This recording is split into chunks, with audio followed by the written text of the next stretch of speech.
스타워즈를 보면 제국군이 나오고 저항군이 나오잖아요. 제국군은 그리고 저항군은 이고, 근데 저항군이 어느 날 이렇게 붙어버리는 느낌?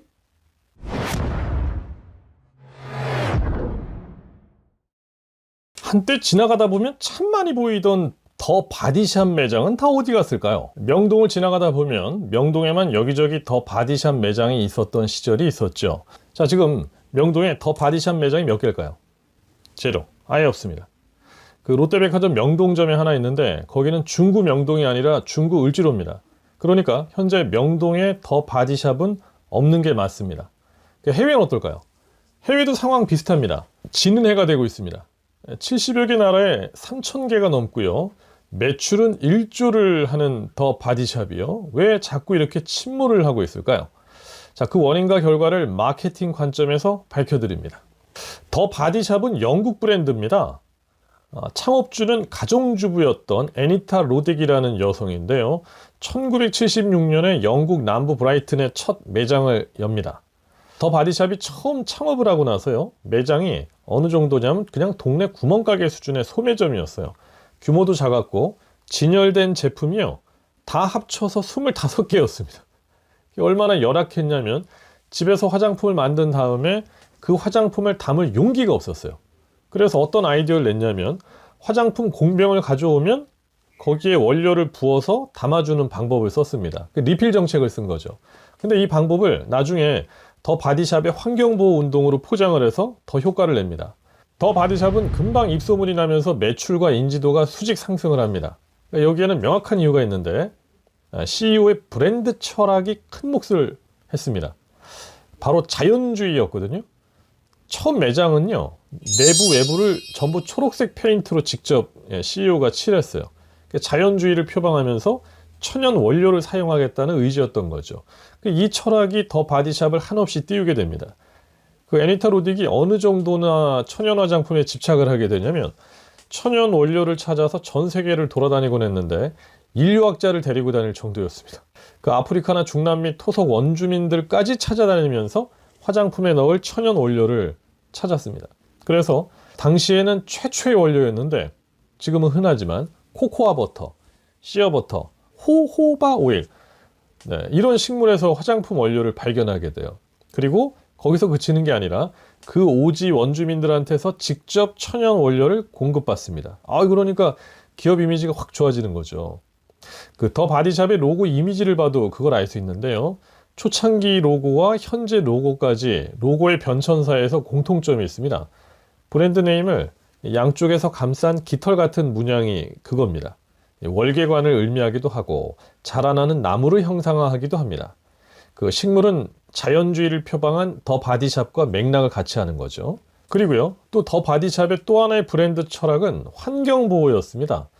1980년에 동물실험 반대 캠페인을 시작을 해요. 1985년에는 국제환경보호단체 그린피스하고요, 영국의 북해 독성 폐기물 처리 중단 캠페인을 또 막 벌립니다.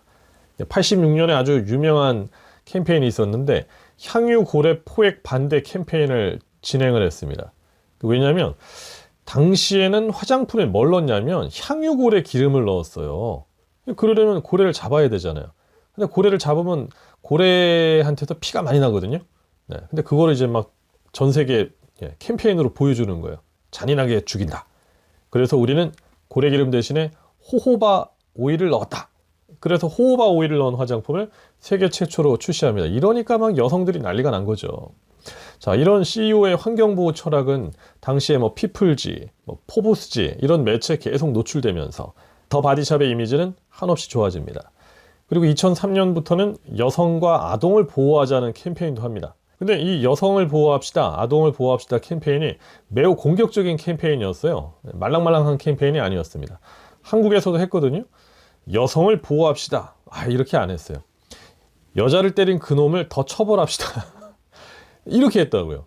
서명해 주시면 3,000원 포인트 드림. 이런 식으로 사회활동에 참여해서 브랜드 철학을 강화합니다. 단순히 물건을 파는 회사가 아니라 이렇게 명확한 브랜드 철학 때문에 소비자들은 요즘 애플바, 삼성바처럼 브랜드를 사랑하게 되면서 매출도 오르고 주가도 오릅니다.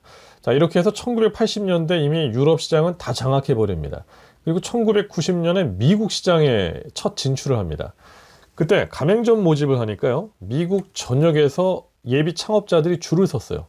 그 미국에 진출할 때 가맹점 신청 건수가요 2,500건이 넘었다고 해요. 근데 그때 더 바디샵이 얼마나 콧대가 높았냐면, 지금은 프랜차이즈 내려면은 가맹점주를 모셔야 되는 상황이잖아요. 근데 그때는요, 더 바디샵 가맹점 내려면 가맹점주를 가지고 3년이나 면접을 봤습니다. 이해가 안 될 텐데, 뭐 인성검사 보고요, 심지어 가정도 찾아가서 가정방문도 했어요.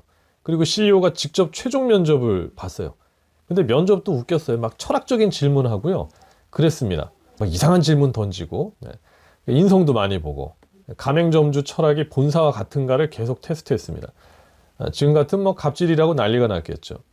한국에는 1996년에 첫 매장을 명동에 오픈을 합니다. 장사가 정말 잘 됐죠. 자, 그렇다면 도대체 이 브랜드가 왜 내리막길을 걷게 됐을까요? 네, 패망의 이유 첫 번째, 잘못된 매각입니다. 창업주 애니타 로딕이요 2007년에 사망하는데 죽기 직전에 이 회사를 팔아치웁니다. 근데 이걸 잘 팔았으면 좋았을 텐데 임용 브랜드의 제국 로레알에 팔아버립니다. 2006년에 팔고 애니타 로딕은 이듬해 바로 죽습니다. 그 로레알에 팔았다는 것 자체가 문제가 됩니다. 왜냐하면 그 더 바디샵은 천연 원료, 자연주의, 환경보호 뭐 이런 비주류 회사인데, 기업 이윤 추구를 최우선으로 하는 화장품 대기업에 팔았으니 더 바디샵도 이젠 한통속이다 이렇게 된 거죠. 그 로레알은 뭐 동물 실험 다 하고 화학 원료 다 쓰고 여러 꼼수 마케팅을 그 당시에 하고 있었습니다. 당시에 로레알이 프로모션을 많이 했는데, 할인하기 전에 슬그머니 가격을 올려놓고 할인 행사 기간에 다시 가격을 내리는 업택 가격 전략, 이런 걸 써서 미움을 사고 있었어요. 그러니까 더 바디샵의 이미지는 로레알처럼 이윤 추구 기업일 뿐이다 이렇게 된 거죠. 이런 예를 들면 이해가 빠르실 것 같은데요, 스타워즈를 보면 제국군이 나오고 저항군이 나오잖아요. 제국군은 로레알이고 저항군은 더 바디샵이고, 근데 저항군이 어느 날 로레알에 이렇게 붙어버리는 느낌? 예, 요런 느낌이죠. 네, 이게 첫 번째 패망의 이유였고요. 두 번째 패망의 이유, 더 이상 자연주의 화장품 브랜드는 하나가 아니더라는 겁니다. 그 영국의 러쉬, 네덜란드의 리투알스 같은 브랜드들이 모두 윤리경영, 천연 성분 화장품을 표방하면서 시장에 쏟아졌습니다. 그리고 리필 전략도 더 이상 안 먹히는 거예요. 용기 재사용 과정에서 포도상구균 등이 생겨서 오염이 되기 쉽고 위생상 안 좋다 이런 인식이 커진 거죠. 그러니까 한국에도요, 자연주의 제품들이 막 생겨났습니다. 예를 들면 아모레퍼시픽의 저가 브랜드 이니스프리, 한국 최초의 자연주의를 컨셉으로 합니다.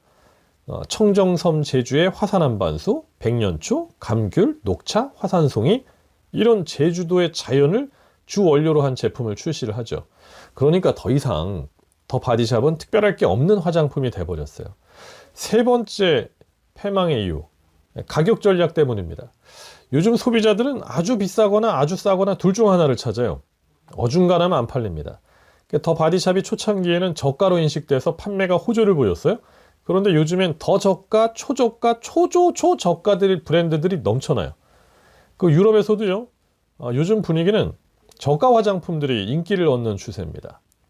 영국 더 바디샵 매장에는 시어바디 버터가 있는데요, 영국에서 19파운드에 팔리거든요. 근데 역시 영국의 화장품 브랜드 중에 부츠의 비슷한 제품은 반값도 안 되는 8파운드에 팔리고 있어요. 그러니까 어디로 가겠어요? 딴 데로 가는 거죠. 조금 더 비싼 고급 브랜드 찾는 소비자들은 차라리 이솝 같은 상위 브랜드로 가버리고, 그러니까 이건 싼 것도 아니고 비싼 것도 아니고 되게 어중간한 거죠. 뭐 컨셉이 없는 거죠. 자, 그러다 보니까 2006년에 로레알에 팔리면서 한번 몰락했고, 로레알이 10년 갖고 있어 봤는데 매출이 안 나오니까 2017년에 브라질 브랜드 나투라에 팝니다. 두 번째 팔리면서 또 몰락했고, 역시 이 브랜드도 갖고 있다 보니까 별로네. 2023년 11월에 유럽 사모펀드 아우렐리우스에 또 세 번째로 팔리면서 또 몰락했고, 근데 문제는 요번에 팔릴 때는요, 세 번째 팔릴 때는 8년 전 나투라에 팔릴 때의 4분의 1 가격에 팔렸어요. 완전 가치가 폭락해가지고 팔렸습니다. 자, 2억 700만 파운드, 그러니까 한 3,400억 정도에 팔렸거든요. 그러니까 1조가 넘는 회사가요, 반의 반값으로 팔린 겁니다. 한때 착한 화장품의 선구자였지만 이제는 뭐 너도 나도 착한 화장품 쏟아지니까 컨셉이 희석이 된 겁니다. 시대에 맞는 컨셉 전환으로 브랜드 정체성을 수리해 나가야 됐는데 그걸 못한 거죠. 친애하는 독자님, 경제경영 40만 베스트셀러 작가 장문정의 한마디면 충분하다 책에 보면 이런 말이 있습니다. 필요하다면 컨셉은 본질도 바꿀 수 있다. 네. 고대 병법서 36개 중 25개 투량 환주는 겉은 그대로 두고 내용이나 본질을 바꿔버린다는 말인데, 용도 전환 컨셉에서는 이처럼 심지어 본질마저 바꿀 수 있다. 인터넷 유통 아마존은 처음엔 인터넷 서점으로 책만 파는 업체로 출발했지만 지금의 컨셉은 세상 모든 것을 다 판다이다. 네, 그죠? 그러니까 당신의 상품과 브랜드도 너무 외길만 추구하지 마십시오. 특히 CEO의 철학이 확고해서 고집 부리다가는 골로 가는 수가 있습니다. 그게 제일 문제죠. 브랜드 정체성, 컨셉, 슬로건, 기업이 추구하는 철학은 시대 흐름에 맞게 언제나 수정 보완하는 자세가 필요합니다. 대한민국 대표 마케팅 전문가 장문정이었습니다. 그리고요, FYI인데 바디샵이 아니고 더 바디샵입니다. 바디샵 하면은 장기 밀매 조직처럼 장기 파는 가게가 될 수 있습니다.